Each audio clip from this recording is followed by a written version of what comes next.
La Maison de la Famille, bon, on l'a toujours connu avec toi. Tu es un des fondateurs ou tu es là depuis le Un des début? fondateurs. Un des fondateurs de Oui. la Maison de la Famille. Il y a combien de temps? Ça fait 28 ans. 28 Ça va ans. faire 28 ans. C'est certain que ça a été au départ un besoin de la communauté d'avoir un organisme qui répond au monoparental et en faisait partie. Ça veut dire, dès la première année, j'étais un membre assidu de la Maison de la Famille et au niveau de commencer à mettre sur pied un organisme qui se tient. Et en 87, j'ai été élu président de la Maison de la Famille et j'ai resté président pendant, je dirais, environ 8 ans, président de la Maison de la Famille. Et après, le conseil d'administration en place a décidé de me donner un titre pour pouvoir avoir une personne un petit peu plus forte et capable de continuer à la développer, l'organisme communautaire qu'on a aujourd'hui. Et j'ai été nommé coordonnateur. Et à mesure que j'ai été nommé coordonnateur, on a changé le nom de la Maison de la Famille. Ça veut dire, à cause des besoins aussi de la communauté, on parle de famille monoparentale. Dans les années plus tard, on a parlé de famille monoparentale et recomposée. Et au moment où j'ai été nommé directeur en 1994, là, on a dit, on ouvre la machine pour toutes les familles sans considération du titre ou de qu'est-ce qu'ils sont en tant que famille. Et c'est là qu'on a donné vraiment le nom de l'Association Carrefour Famille Montcalm.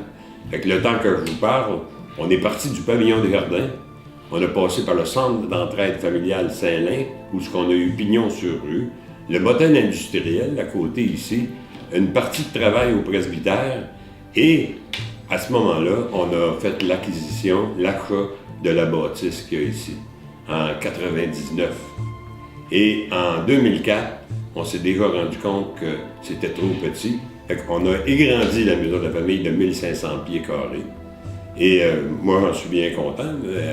Actuellement, on est encore, je vais le dire, on est en relocalisation pour arriver à avoir une bâtisse de 12 000 pieds carrés. Ça veut dire l'évolution de la Maison de la Famille, les services aussi qu'on donne à la communauté, des services de plus en plus professionnels, avec des gens qui ont les qualités pour donner les services. Moi, je suis une continuité du conseil d'administration. Ça veut dire le conseil d'administration est là pour l'orientation de l'organisme, mais moi, je suis là pour mettre en branle et exécuter tout ce que la Maison de la Famille a besoin. Autant qu'on parle de projets, quand on parle de projets, il faut les visionner, il faut les voir, il faut les penser, il faut les mettre sur papier, les présenter aux bailleurs de fonds et arriver à avoir des projets qui donnent des services véritablement aux parents et aux enfants. Fait qu'à partir de là, c'est tout ce qui est mon travail, de pouvoir avoir des contacts à l'extérieur avec autant l'agence, les sites OASES, tous les partenaires où ce que la Maison de la Famille peut avoir une qualité et d'avoir un contact important avec les partenaires. Fait que la Maison de la Famille, elle s'est développée de cette façon-là et aujourd'hui, elle a un rayonnement qui va au-delà de ce que j'aurais pu espérer. C'est une grosse organisation, les gens ne réalisent peut-être pas. Là. Vous êtes plusieurs employés, puis maints bénévoles qui sont autour de tout ça. Il y a aussi du financement, il faut toujours courir après le financement. C'est un gros travail que vous avez quand même. Oui, toujours un gros travail parce qu'il y a 18 employés. Et 18 employés, c'est certain que c'est moi qui engage avec soit les coordonnatrices sur place. Ça veut dire qu'on engage les personnes qu'il faut pour donner les services. Et au moment où on engage, c'est parce qu'on a été chercher des projets. Et les projets, c'est certain que c'est beaucoup, beaucoup d'argent que la Maison de la Famille brasse depuis les derniers 10 ans. Je pourrais dire qu'on est fort probablement passé de 200 000 par année il y a 10 ans à 700 000 de gains, mais qui sert à donner des services de qualité à la communauté. Fait que c'est beaucoup d'argent, mais en même temps, quand on regarde les services qui se donnent, puis le nombre d'employés, ben c'est raisonnable, puis on a des besoins, on a véritablement des besoins.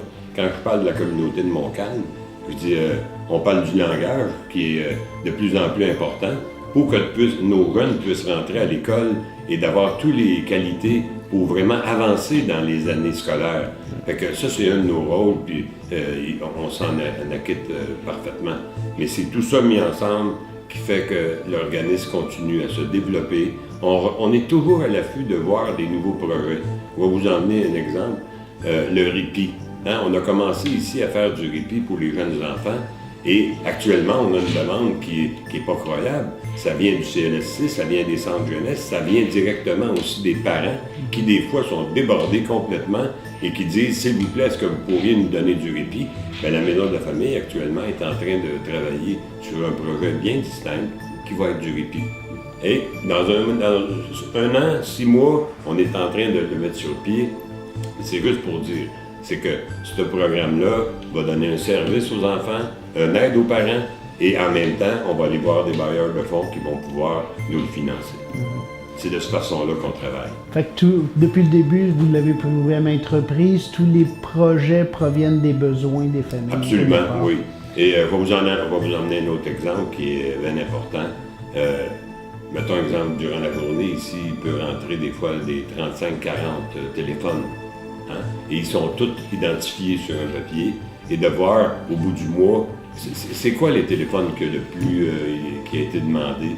Transport, l'aide au répit, l'aide à la garderie. Fait qu'on a une idée toujours de qu'est-ce qui est vraiment la demande.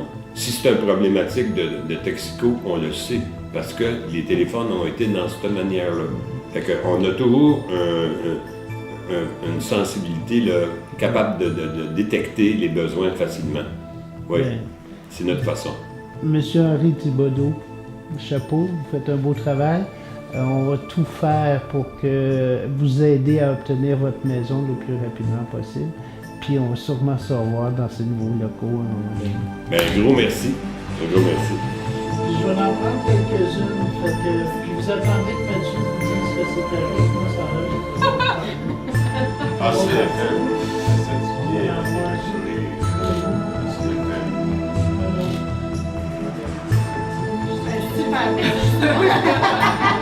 C'est quoi, gang? En tout cas, vous avez tout le sourire.